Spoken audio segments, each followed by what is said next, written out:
देश भर में राष्ट्रव्यापी टीकाकरण अभियान के तहत कोविड से बचाव के लिए लगाए जा चुके 40 करोड़ 49 लाख से अधिक टीके।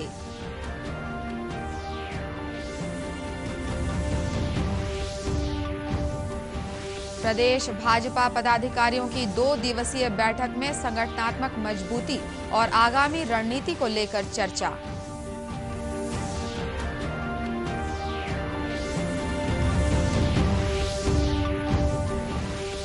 नई शिक्षा नीति के तहत यूजीसी और एआईसीटीई ने एनसीसी को वैकल्पिक विषय के रूप में दी मंजूरी।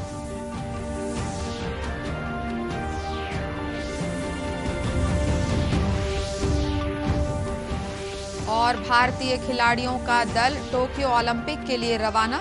24 जुलाई से शुरू होंगी निशानेबाजी की प्रतिस्पर्धाएं।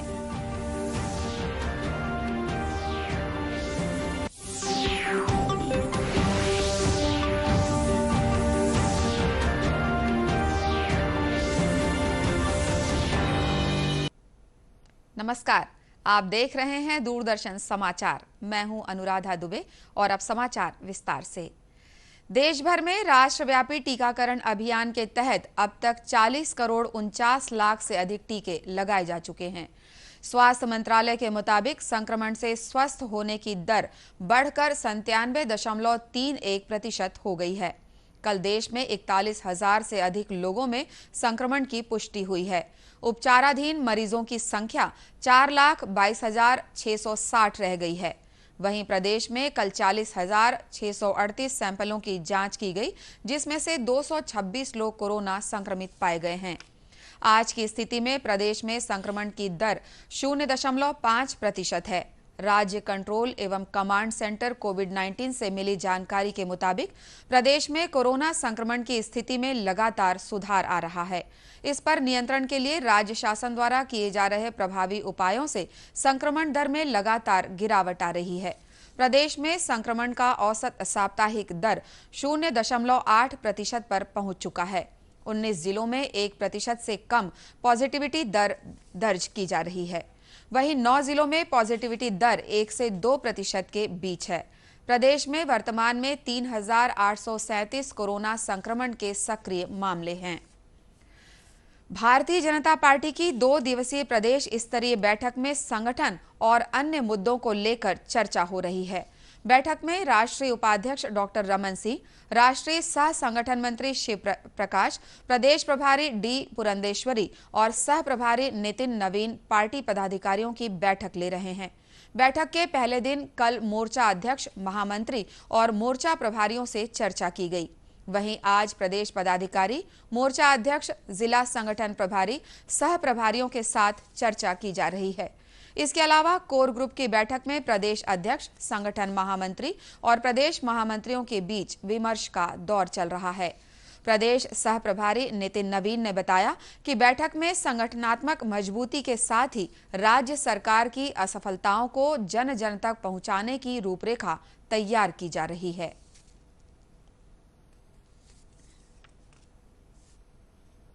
पार्टी की अहम बैठक जो हुई है उसमें संगठनात्मक जो रचना है नीचे तक के करने का, मजबूती और करने का, जल्दी से जल्दी गठन हो, इसकी बातें आई है।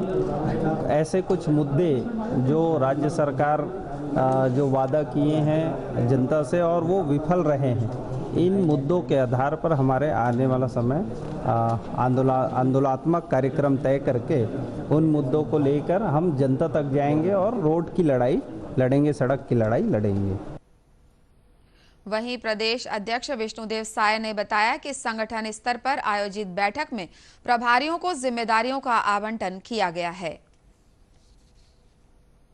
यहाँ करीब पूरी हो गई है, कहीं पर अपवाद स्वरूप कुछ बचा है तो शीघ्र नियुक्ति हो जाएगी और आज की बैठक में सिर्फ पिछले कामों की समीक्षा और आगामी कार्यक्रमों पर ही चर्चा हुई है।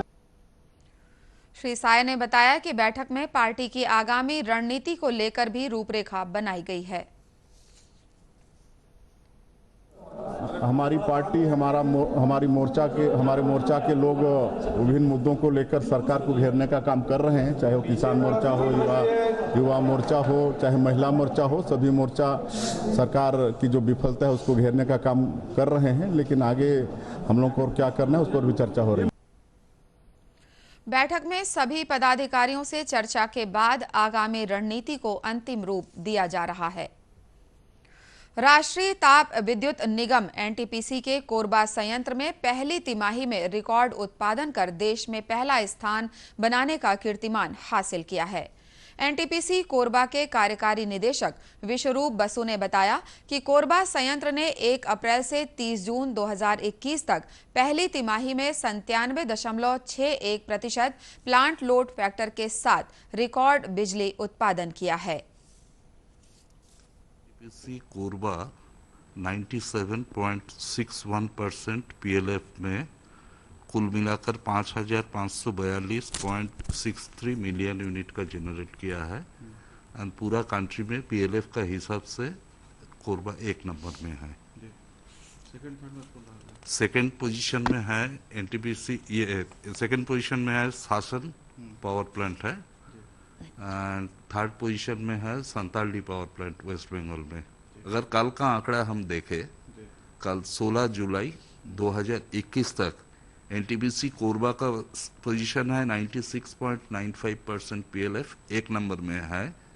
एनटीपीसी सीपत है 91.07% पीएलएफ, यह है 3 नंबर में एंड एनटीपीसी लारा जो है 83.61% है, ये है पूरा एनटीपीसी में 6 नंबर स्थान पे है। गौरतलब है कि एनटीपीसी कोरबा का संयंत्र 37 वर्ष पुराना है। इसके बावजूद इस संयंत्र का नाम देश भर में सर्वाधिक बिजली उत्पादन का रिकॉर्ड बनाने वाले और सस्ती बिजली उत्पादन करने वाले संयंत्रों की सूची में शुमार है। केंद्र सरकार की नई शिक्षा नीति के तहत राष्ट्रीय कैडेट कोर एनसीसी के प्रशिक्षण को प्रोत्साहन देने के लिए यूजीसी और एआईसीटीई ने अब विद्यार्थियों को एनसीसी को वैकल्पिक विषय के रूप में चुनने की मंजूरी दी है। अब तक देश भर में 255 कॉलेजों ने एनसीसी को वैकल्पिक विषय के रूप में अपनाया है। पेश है इस पर एक रिपोर्ट। राष्ट्रीय कैडेट कोर यानी एनसीसी, जिसका ध्येय है एकता और अनुशासन, अब इसे कॉलेजों में इलेक्टिव विषय के रूप में भी पढ़ाया जा सकेगा। जी हां, नई शिक्षा नीति के तहत यूजीसी ने इस बात को स्वीकारा है और देश भर के कॉलेजों को इजाजत दी है कि वे अपने यहां चाहे तो एनसीसी को एक पाठ्यक्रम के तौर पर लागू कर सकते हैं, जिसे देखते हुए देश भर के कॉलेजों से अच्छे परिणाम आ रहे हैं। न्यू एजुकेशन पॉलिसी के तहत भी ये एक लॉजिकल स्टेप है जो लिया जाना चाहिए।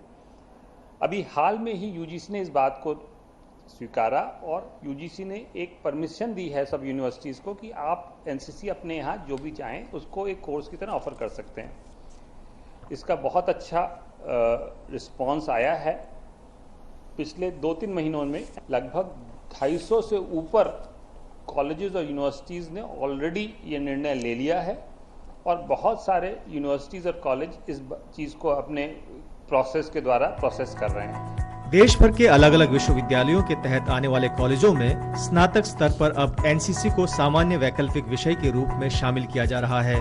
अप्रैल महीने में यूजीसी और एआईसीटीई ने विद्यार्थियों को एनसीसी को वैकल्पिक विषय के रूप में चुनने की मंजूरी दी थी, जिसके बाद देश भर में 255 कॉलेजों ने अपने यहाँ एनसीसी को वैकल्पिक विषय के रूप में अपना लिया है।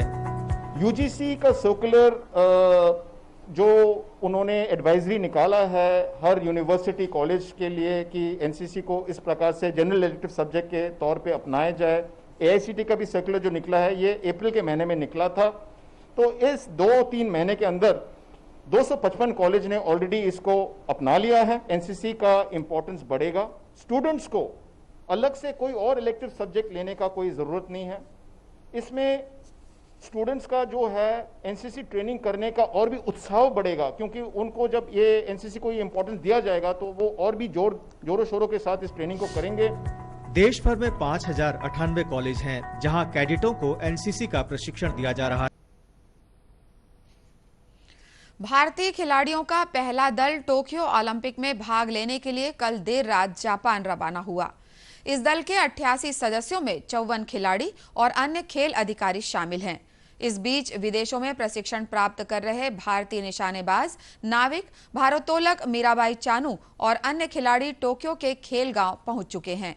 निशानेबाजी की प्रतिस्पर्धाएं 24 जुलाई से शुरू होंगी। आइए देखते हैं इस पर एक रिपोर्ट। खेलों के महाकुंभ टोक्यो ओलंपिक के शुरू होने में अब कुछ ही दिन शेष हैं। ऐसे में खिलाड़ियों के रवाना होने का सिलसिला शुरू हो गया है। इसी कड़ी में शनिवार को भारतीय खिलाड़ियों के औपचारिक विदाई समारोह का आयोजन नई दिल्ली के इंदिरा गांधी अंतर्राष्ट्रीय हवाई अड्डे पर किया गया।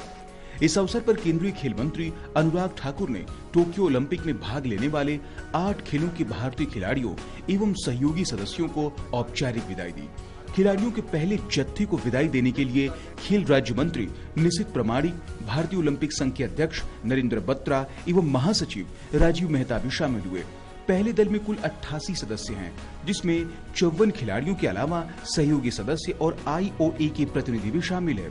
इस दल में पुरुष और महिला हॉकी टीम के खिलाड़ियों की संख्या सबसे ज्यादा है।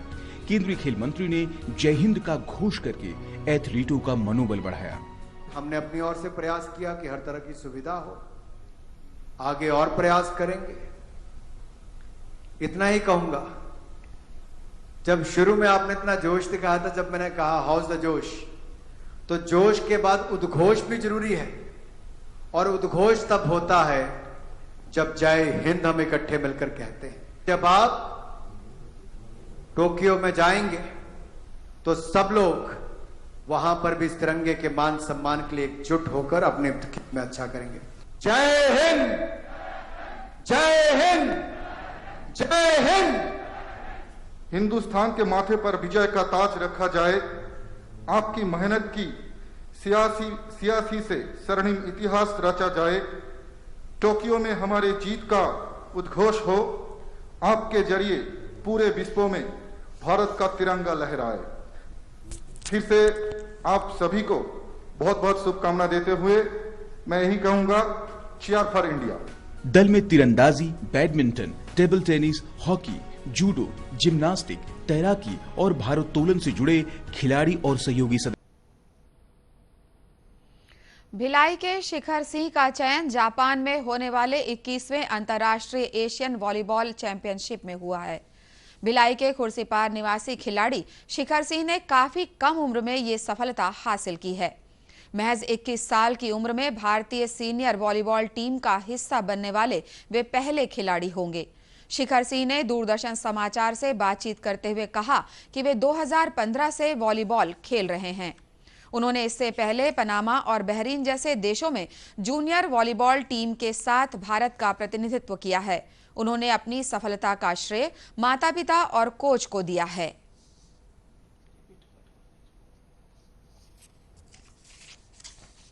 बहुत खुशी हूँ कि जूनियरों के सीनियर इंडियन टीम में सिलेक्शन हुआ। हमारी टीम भुवनेश्वर में कैंप है हमारा 20 को। फिर उसके बाद हमारी टीम वहाँ से जापान जाएगी खेलने के लिए।